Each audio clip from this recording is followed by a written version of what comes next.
भेज बिरयानी भेज बिरयानीर नाँटा शुणा जमती भल लगुच खाइबा भी सेमती भल लगी था। चलतु आज आम बनइबा गोटे भेज बिरयानी। से मुझे किसी परिवा नहीं परिवार कोबी गाजर मटर मक्का कैप्सिकम बीन्स आलू एथरो आपण मैंने चाहिए को भी परिवा को स्किप करें।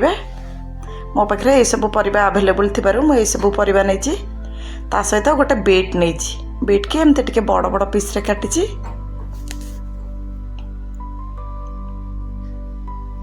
एबे गोटे मसला प्रिपेयर करबा से मुझे नहीं गोटे चमच लंका गुंड हलदी गुंड धनिया गुंड गोटे चमच बिरयानी मसला गोटे चमच गरम मसला 2 चमच अदा रसुण पेस्ट पाखापाखि 150 ग्राम हम दही मुझे 500 ग्राम चाउल नहीं से 150 ग्राम दही नहीं ए मसलाटा को आम भल भाव मिसई नवा।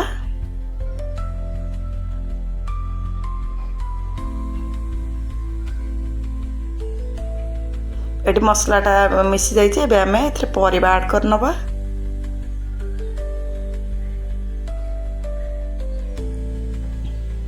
परिवा को भल भाव एमती गोले घोड़े 30 मिनिट पर्यंत रखी नवा। एबे गैस रे गोटे कड़ाई बसे किसी रिफाइन तेल देदबा किसी कटा पियाज दबा ए पियाजटा को आम छाणी नवा।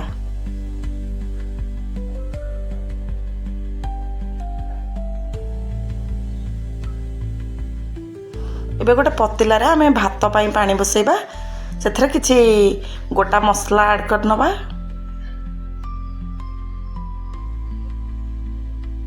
किसी कटा पुदीना धनिया देदबा एबे ताको कभर करी गरम होबा पर्यंत छाड़िबा। एटी हमर पानी टिके गरम हो गलानी एबे आमे गोटे लेंबू चिपुड़ी दबा। लेंबूटा दबा द्वारा भातटा गोटा गोटा होई थाए।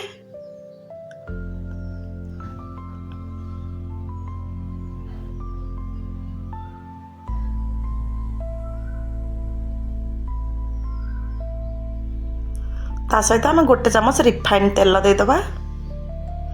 रिफाइन तेल देले भातटा लागोनी गोटा गोटा हम। स्वाद अनुसार लुण देदबा। एबे को कभर करदबा फुटिबा पर्यंत छाड़िबा। एटी हमर पानीटा फुटिलानी एबे आमे चावल देदबा। मुझे बिरयानी चावल को 30 मिनिट बतुरई कि रखी से चावलटा एबे देदबा। चावल पकई सारा पर टिके आमे गोलई नबा नले तळु लागी जिवो।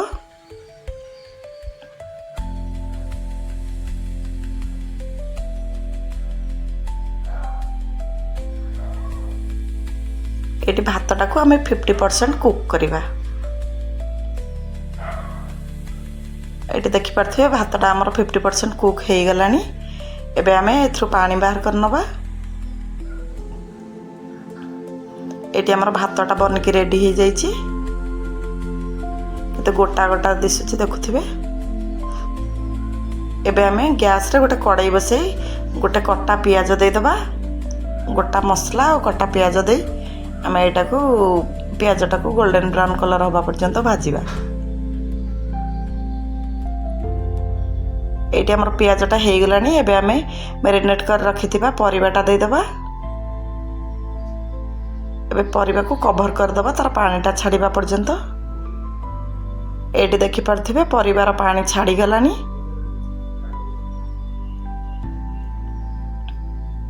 परिवाटा भी हमर पाखापाखि सिझी आसलानी।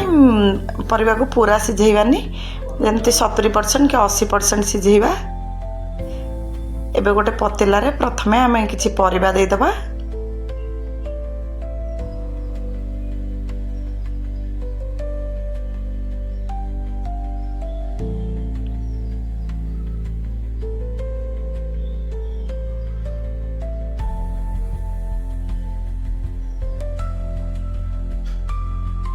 एकाथरे सब परिवा दबानी ता सहित ये अध ग्लास पानी भी मुझे दौची।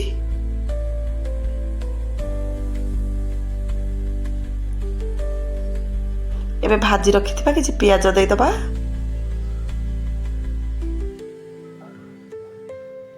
କିଛି ପୋଦିନା ଧନିଆର କଟା ଦେଇଦେବା।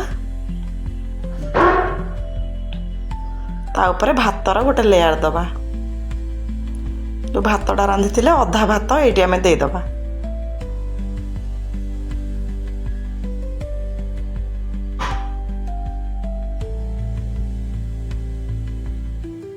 ଏଇଠି ମୁଁ କ୍ଷୀରରେ ଟିକେ ଫୁଡ୍ କଲର୍ ଗୋଳେଇକି ରଖିଥିଲି, ସେଥିରୁ ଟିକେ ଦେବା। ଟିକେ ବିରିୟାନୀ ଏସେନ୍ସ ଦେଇଦେବା। ପିଆଜ ଭଜା କିଛି ଦେବା। କିଛି କଟା ଧନିଆ ଦେଇଦେବା।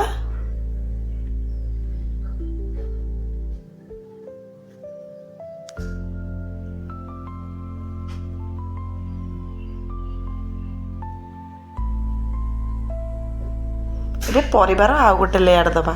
ଆଉ ଯାହା ବାକି ପରିବା ବଞ୍ଚିଥିବ ସବୁ ଏଇଠି ଆମେ ଦେଇଦେବା।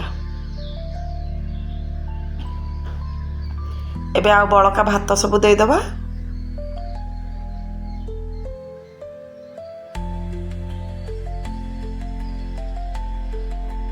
ଗୋଟେ ଚାମଚ ଘିଅ ଦେଇଦେବା। ସେ ଯେଉଁ କଲର୍ଟାକୁ ଆମେ ଆଡ଼୍ କରି ରଖିଥିଲେ ସେଇଟା ଦେଇଦେବା। ଏଠି କଲର୍ଟା ଅପସନାଲ୍ ଅଛି, ଚାହିଁଲେ ଦେଇପାରିବେ, ନଦେଲେ ବି ଚଳିବ। ବିରିୟାନୀ ଏସେନ୍ସ ଦେଇଦେବା। କଟା ପିଆଜ ଦେଇଦେବା।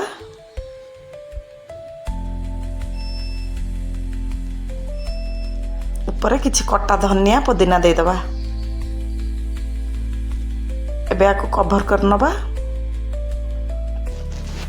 ଗ୍ୟାସ୍ ଉପରେ ଗୋଟେ ପୁରୁଣା ତାୱା ବସାଇବା। ଏଇ ତାୱାଟା ମୋର ୟୁଜ୍ ହୁଏନି, ସେଇ ତାୱା ଉପରେ ଆମେ ଏଇ ପତିଲାଟାକୁ ରଖିଦେବା।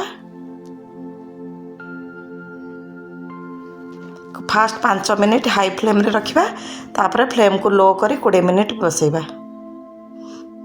ଏଠି 20 ମିନିଟ୍ ହେଇଯାଇଛି, ଆମ ବିରିୟାନୀ ରେଡ଼ି ହେଇଯାଇଛି। ମୋ ରେସିପିଟି ଯଦି ଭଲ ଲାଗୁଥିବ ମୋ ଚ୍ୟାନେଲକୁ ଲାଇକ୍, ସେୟାର, ସବସ୍କ୍ରାଇବ୍ କରିବେ। ରହୁଛି, ପୁଣି ଦେଖାହେବ ଗୋଟେ ନୂଆ ରେସିପି ସହିତ।